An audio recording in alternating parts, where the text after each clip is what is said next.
Já imaginou se um raio caísse em cima de você e você saísse ileso? E se você tivesse metade do seu cérebro retirado após um acidente de carro e ainda conseguisse viver normalmente? Então, hoje vocês irão ver as pessoas que conseguiram driblar a morte, sobrevivendo simplesmente ao impossível. Vesna Vulovic. A primeira pessoa foi a comissária de bordo Vesna Vulovic, que provavelmente sobreviveu ao ataque de terroristas, pois aos seus 22 anos, durante um voo, após o avião sobrevoar onde hoje é a República Tcheca, ele simplesmente explodiu, se partindo em 2 pedaços, caindo de uma altura de 33 mil pés, enquanto os outros passageiros provavelmente foram sugados para fora. Veska ficou presa dentro do avião por um carrinho de comida, sendo a única sobrevivente dentre os 28 passageiros daquele voo, tendo ferimento nas pernas e vértebras quebradas, um crânio fraturado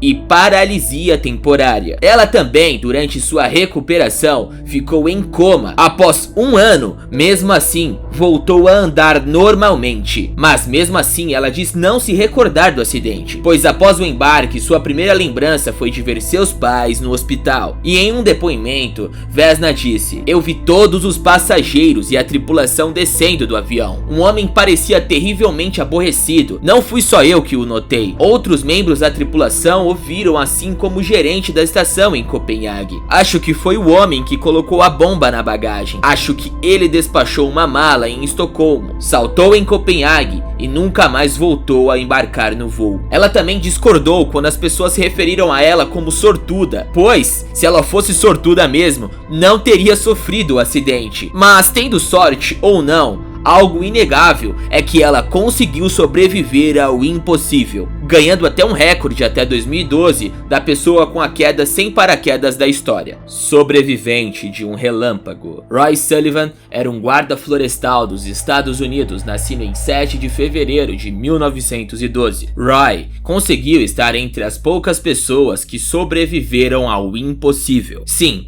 entrando até para o Guinness Book como a sobrevivência humana do maior relâmpago do mundo. Sullivan foi atingido por um raio 7 vezes diferentes e sobreviveu a todos eles. A sobrevivência do impossível raio fez com que quase as pessoas o chamassem de para-raios. Sua primeira experiência com raios começou quando ele era criança. Ele estava no campo ajudando seu pai a cortar trigo, quando a sua foice foi atingida pelo raio. Por incrível que pareça, ele não ficou ferido. Porém, o primeiro relâmpago que foi registrado que ele sobreviveu ocorreu em 1942, quando durante uma tempestade, o local onde Roy Sullivan estava se escondendo pegou fogo. Então, enquanto corria, ele foi atingido pelo raio, sobrevivendo assim ao impossível pela primeira vez. Já seu último contato registrado com um raio foi em 25 de junho de 1977. Roy estava pescando tranquilamente em uma piscina de água doce e, por incrível que pareça, ele foi atingido novamente. Esse foi o último caso registrado. Roy queimou seu cabelo, estômago e seu peito, e mesmo sobrevivendo ao impossível 7 vezes, a causa de sua morte foi um pouco inusitada, quando em 28 de setembro de 1983,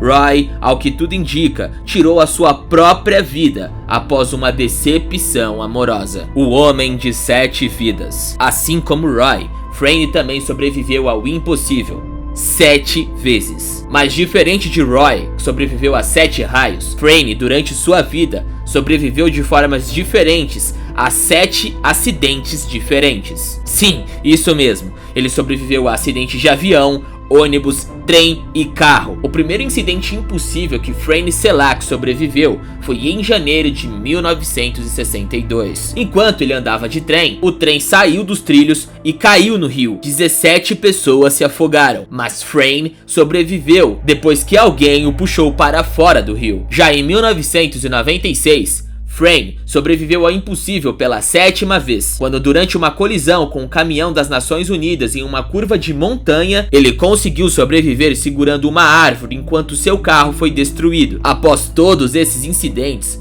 Frame, ainda em 2003, ganhou um prêmio de $1 milhão, sendo conhecido então como o homem mais sortudo do mundo. A prova de balas. Lieutenant General Sir Adrian foi um oficial do exército britânico nascido em 5 de maio de 1880 e foi um sobrevivente do impossível. Ele foi baleado no rosto, cabeça, estômago, tornozelo, perna, quadril e orelha. Perdeu a mão, sobreviveu a 2 acidentes de avião. E se você acha que isso é mentira, fica bem tranquilo que é a pura verdade. Este homem escapou de uma prisão como prisioneiro de guerra e arrancou os próprios dedos quando o médico se recusou para amputá-los. E mesmo assim sobreviveu a tudo isso. A sobrevivência de Sir Carton de Willard começou no início da Segunda Guerra, na África do Sul, onde foi ferido no estômago e na virilha. Em 1915 ele foi ferido, mas 7 vezes enquanto comandava sucessivamente batalhão de infantes e uma brigada na Guerra da Frente do Ocidental. Ele perdeu a mão e o dedo quando o médico se recusou a amputá-lo. Já em uma guerra, ele foi baleado no quadril e no crânio, e também foi baleado na perna na Batalha de Cambrai. Mas por incrível que pareça, ele sobreviveu a todas essas batalhas. E até durante a Primeira Guerra, em 1915, ele foi baleado 2 vezes, perdendo assim um olho e metade de sua orelha. E após sobreviver a tudo isso,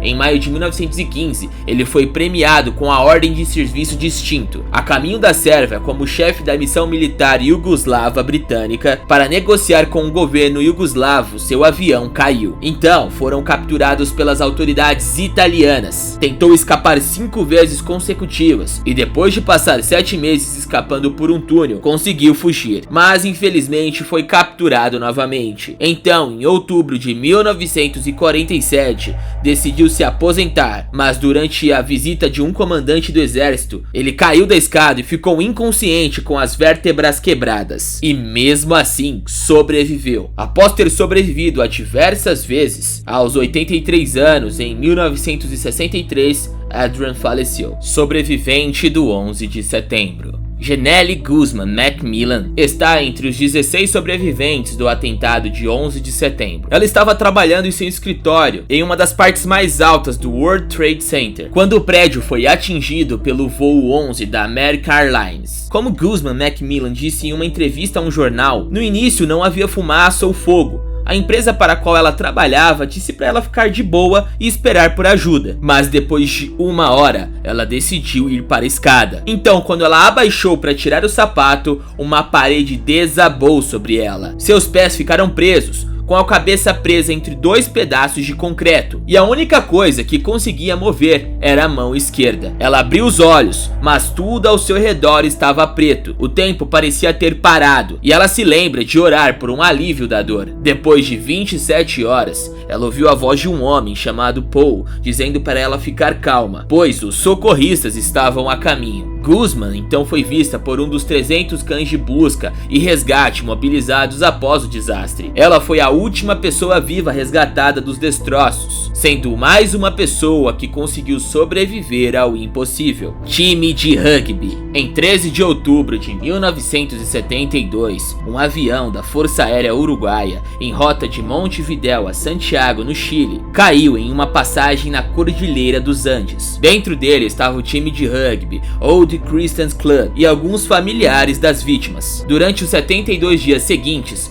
os sobreviventes sofreram dificuldades extremas, incluindo exposição e fome. Das 45 pessoas a bordo, 25 sobreviveram, e logo em seguida, uma avalanche levou à morte de mais 13 passageiros. Presos na neve a uma altitude de mais de 4.000 metros, os sobreviventes acabaram tendo que fazer um sacrifício que para eles deve ter sido péssimo: comer a carne de amigos e familiares mortos que foram preservados no frio. Depois de mais de 2 meses sem resgate, 2 dos atletas, Fernando Parrado, de 21 anos, e Roberto Canessa, de 19, decidiram caminhar pelo deserto em busca desesperada de ajuda. Após escalarem o pico da montanha sem equipamento e caminharem por 10 dias, após uma viagem de 61 quilômetros, eles encontraram um pastor de gado, e no dia seguinte, uma equipe de busca em helicópteros alcançou os sobreviventes. Então, 45 passageiros desses 16 restantes